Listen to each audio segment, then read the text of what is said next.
திருவண்ணாமலை அண்ணாமலையார் கோவிலில் திருக்கார்த்திகை தீப திருவிழா நிறைவடைந்து 5ஆம் நாளான இன்று அதிகாலை முதலே ஏராளமான பக்தர்கள் சாமி தரிசனம் செய்து வருகின்றனர். கூடுதல் தகவல்களை தருகிறார் செய்தியாளர் மணிகண்டன். மணிகண்டன், விவரங்கள் என்ன? பஞ்சபூத ஸ்தலங்களில் அக்னி ஸ்தலமாக நேற்றாலே முக்தி அளிக்கும் திருத்தலமாக விளங்கக்கூடிய திருவண்ணாமலை அண்ணாமலையார் கோவிலில் தினந்தோறும் ஆயிரக்கணக்கான பக்தர்களும் பௌர்ணமி உள்ளிட்ட நாட்களில் லட்சக்கணக்கான பக்தர்களும் திருவண்ணாமலைக்கு வருகை தந்து உண்ணாமலை உடனாகி அண்ணாமலை வழிபட்டு கோவில் பின்புறம் உள்ள மலையை சிவனாகி எண்ணி 14 கிலோமீட்டர் தூரம் கொண்ட கிரிவல பாதையில் கிரிவலம் மேற்கொண்டு வழிபட்டு வருகின்றனர். குறிப்பாக அண்ணாமலையார் கோவில் கடந்த புதன்கிழமை அன்று கார்த்திகை தீப திருவிழா முன்னிட்டு 2668 அடி உயரம் கொண்ட மலை உச்சியில் மகாதீபம் ஏற்றப்பட்டது.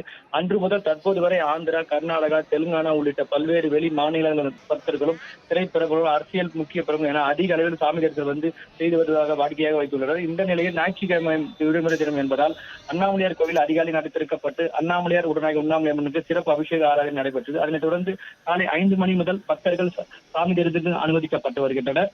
அதிகாலை முதல் பொது தரிசன வழியாக சென்று வழிபடும் பக்தர்கள் அம்மணி அம்மன் கோபுரம் வழியாக சென்று 50 ரூபாய் கட்டணம் தரிசனம் மற்றும் பக்தர்கள் பொதுவாக 2 கிலோமீட்டர் தூரம் நீண்ட வரிசையில் காத்திருந்து 5 மணி நேரத்துக்கு பிறகு அண்ணாமலையார் உடனாக உண்ணாமலை அம்மனை வழிபட்டு பின்னர் திருமஞ்சன கோபுரம் வழியாக வெளியே சென்று வருகின்றனர். அதனைத் தொடர்ந்து கோயில் பின்புறம் உள்ள மலையை சிவனாக எண்ணி 14 கிலோமீட்டர் சுற்றளவு கொண்ட கிரிவல பாதையில் கிரிவலம் மேற்கொண்டு வருகின்றனர். அதாவது தீப திருவிழா முடிந்து 5ஆம் நாள் ஆன அன்று அதாவது மகாதீபத்தை காண முடியாத பக்தர்கள் இன்று கோயிலுக்குள் வந்து அண்ணாமலையாரை காண வேண்டும் என்பதால் தற்போது அண்ணாமலையார் கோவில் கூட்டம் குவிந்து அலமோதி வருகிறது.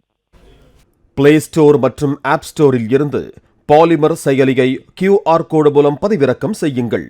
செய்திகளை உடனுக்குடன் பெறுங்கள்.